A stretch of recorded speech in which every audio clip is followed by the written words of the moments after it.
Hey guys, it's day 28 of our summer series. It's called Summer 66.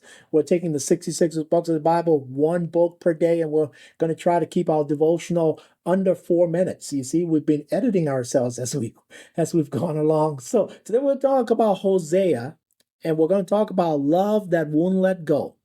Love that won't let go.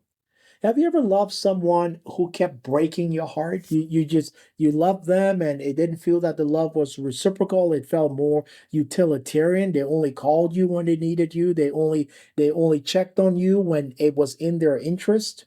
Maybe you loved a family member or a friend or even maybe yourself. The Hosea story is a very raw example of relentless love in the midst of betrayal.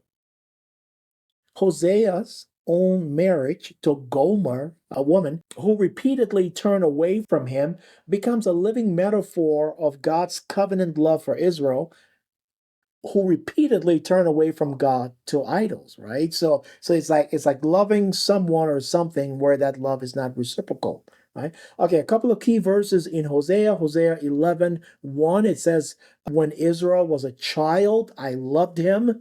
Hosea 14:4, it says, I will heal their waywardness and love them freely. Let's get into the historical context here with Hosea. Hosea prophesied during a time when Israel was spiritually unfaithful and politically unstable. And for Hosea, his message was a call to repentance, and it was a reminder of God's unfailing covenant love. There is that word again, covenant love, that we saw in Jeremiah and also in some of the minor prophets. Okay, deep theological truth here. Hosea reveals the heart of God as a lover who pursues his unfaithful bride. God never lets go. God pursues his unfaithful bride. God's love is costly, is vulnerable, and is steadfast. His love that refuses to never let go even when we are broken. Okay? Couple of practical takeaways for you today. God's love is not conditioned on your perfection. It persists and it is patient. I love that. God's love is not conditioned on my perfection, on your perfection, but it persists and is patient.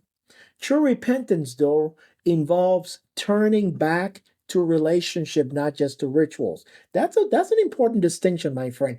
True repentance is not just a return to ritual, but it is a return to relationship, and in this case, relationship with God in Jesus Christ. Number three, love sometimes means walking through pain and trusting that God's going to heal. And number four, you're never too far gone from God and from God's story of redemption. Hosea invites us into a love story where God says to us again and again, I will always take you back. No matter what you're going through today, my friends, I want you to remember, as we always say here at Summer 66, God's got you. We'll see you back here tomorrow. Bye.